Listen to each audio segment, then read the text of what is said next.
రాజీనామాని ఆమోదిస్తారు. రాజీనామాలు వాళ్ళే విత్డ్రా చేసుకుంటారు. ఇప్పుడు ఓకే రాజీనామా చేశారు, రేపు నేను ఎంపీ అయ్యాను, రామరాజు ఎమ్మెల్యే అయ్యాడు, ఏం చేస్తారు అప్పుడు?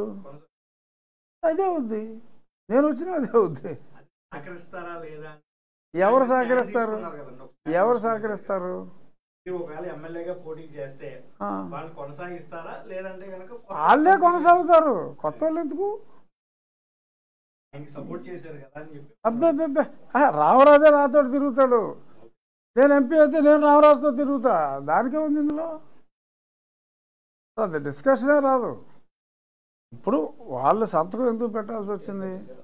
రామరాజు గారు వాళ్ళని నామినేట్ చేసి ఉండొచ్చు, లేకపోతే దాని ముందు శివరామరాజు గారు నామినేట్ చేసి ఉండొచ్చు. ఈయన పిలిచి సంతకం పెట్టండి అని అడిగితేనే సంతకం పెట్టారు తప్ప వాళ్ళంతటా వాళ్ళు వచ్చి సంతకం పెట్టాలి. ఇలా ఫార్మేట్ తయారు చేశారు. నాకు ఎప్పటికప్పుడు ఏముంది ఇంట్లో ఏం జరిగింది ఇక్కడ తెలియదా? సంతకం పెట్టిన వాళ్ళు కూడా నాకు వచ్చి చెప్పారు, సార్ అడిగినప్పుడు పెట్టాం సార్, రేపు పొద్దున్న ఒకవేళ మీరు ఎంపీ అయిపోయారు అనుకోండి, మరి ఈయన ఎమ్మెల్యే కింద ఉన్నాడు అనుకోండి, మళ్ళీ మమ్మల్ని రాసి రంపాన్ని పెట్టేస్తాడు, నేను అడిగితే సంతకం పెట్టలేదు, నేను అడిగితే సంతకం పెట్టలేదు అంటాడు. సో అందుకని చెప్పి పెట్టేవండి, మీకు సీట్ ఇస్తే వెంటనే వచ్చేస్తామండి, మాకు పార్టీ ముఖ్యం. అలాగే అట్లీస్ట్ 80% చెప్పారు. సో తెలుగుదేశమే cadre based party. So cadre పార్టీకి లాయల్గా ఉంటుంది, పార్టీ క్యాడర్కి లాయల్గా ఉంటుంది. వ్యక్తిగతంగా రఘురామకృష్ణరాజుకో లేకపోతే రామరాజుకో శివరామరాజుకో లాయల్టీస్ ఉండవు. మెజారిటీ నేను చెప్పేది 10% ఉంటారు, మెజారిటీ లాయల్టీ పార్టీకే ఉంటుంది, పార్టీ నాయకుడికి ఉంటుంది.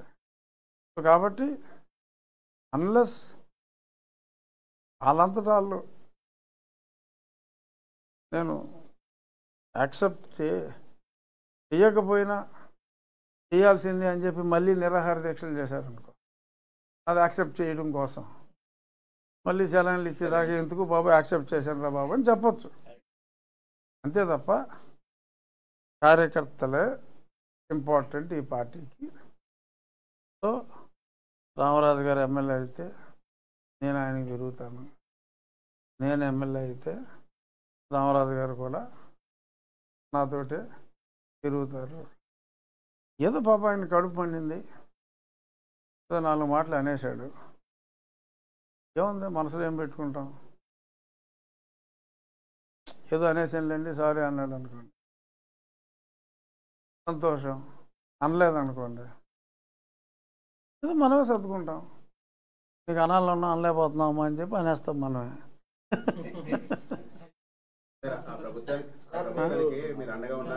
మీరు ఉండి నియోజకవర్గం నుంచి పోటీ చేస్తున్నారు అనేసి ఉండి వైఎస్ఆర్సీపీ ఇన్ఛార్జ్ మారుతున్నారు సార్. అది ఇందాక నాకు 1.5 గంటల క్రితం తెలిసింది. సో రంగనాథరాజు గారిని అడుగుతున్నారట, అది నాకు మరింత సంతోషాన్ని ఇచ్చే వార్త. ఎందుకంటే నరసింహ పోటీ చేస్తే చెప్తున్నా, నేను పోటీ చేస్తేనే ఆయన వస్తాడు, అంతే కదా వార్త. రామరాజు మీద అయితే అంత ఉద్దండు రావాల్సిన అవసరం లేదనే కదా దీన్ని బట్టి అర్థమైంది. అంటే ఏంటి, నేను బెటర్ క్యాండిడేట్ అనే కదా. అంటే వాళ్ళ దృష్టిలో, ప్రజల దృష్టిలో కాదు. రామరాజు గారు 6-2 పొడుగుంటాడు, గొప్పోడు, నేను కాదంటలా,